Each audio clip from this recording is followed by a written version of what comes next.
Good morning, 7th grade. I want to go over questions 1 through 6 that I assigned to you last week. So let's take a look at number 1.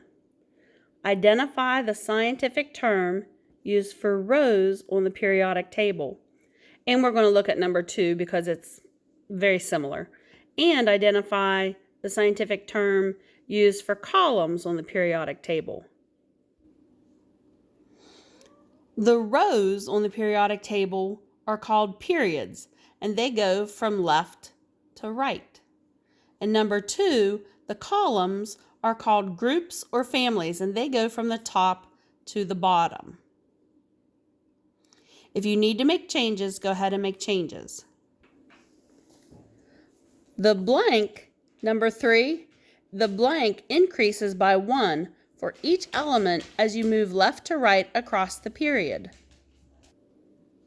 It's the atomic number that increases by 1 as you go across the periodic table. And let me show you a quick example that I drew for you guys. This is just part of the periodic table. And see how it goes from 1, 2, 3, 4, all the way down through there. And then I skipped the rest of the periodic table. But you get the idea. Well, why do those numbers increase by 1? And that's because each of these are brand new elements. Like we go from hydrogen to helium to lithium to beryllium and so on and so forth. And this is because each new element contains one more proton in the nucleus than the one before. So that's what those numbers stand for. It's like, hey, I have 1 proton, I have 2 protons, and 3 and 4. So that's what those numbers mean. Number 4 is multiple choice. What does the decimal number in an element key represent? Well, let's take a look at an element key. On the periodic table, you have squares that look similar to this. I picked the first element, which is hydrogen, and it has 1 proton. That's its atomic number. Its atomic symbol is H, stands for hydrogen. And down here is the decimal, and that is letter A, and it stands for the atomic mass. That's the atomic mass. Number 5, classify each marked element 1 and 2 as a metal or a nonmetal. Well, here is element 1 and here is element 2. So here, do you see that line there, that zigzaggy line? That's the difference between metals and nonmetals. So on your paper, you should have marked, the element 1, which is on the left, is a metal. And element 2 is on the right, and that is a nonmetal. And finally, I asked you to do number 6, identify. And so you had to do this little concept map. So fill in the graphic organizer. Okay, they call it a graphic organizer. And identify the color-coded regions of the periodic table. And so you should have written at the top all of the elements.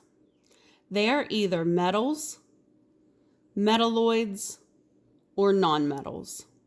And if you want to see where they are, let's look at this little one. You don't even need colors. On this part, on the left-hand side, you have all metals.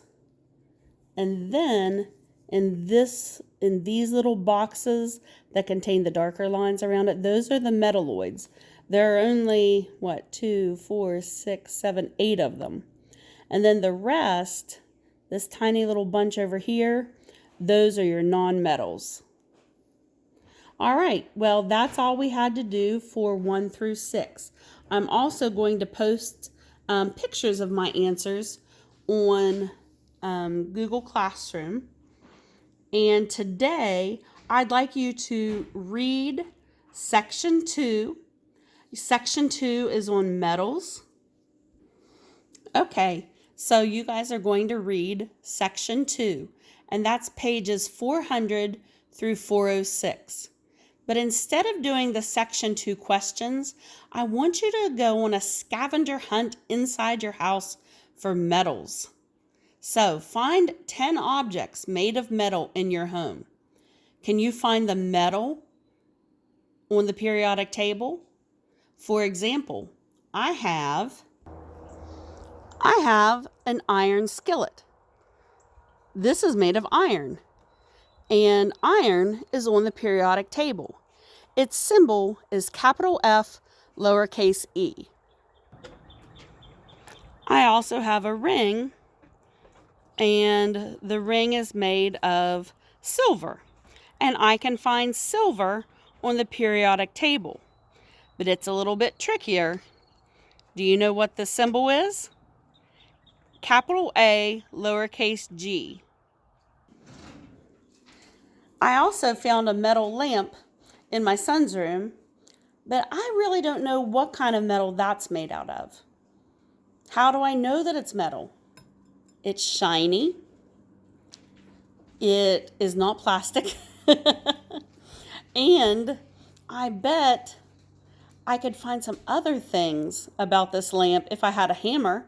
Maybe it was malleable. You remember what that is? When you hit it with a hammer and it goes flat. But there are other ways to tell if things are metal. But it's okay if you don't know what kind of metal it is. I just want you to all do your best on your scavenger hunt. Okay? I'll talk to you more later this week. Have a good day, 7th grade. Bye-bye.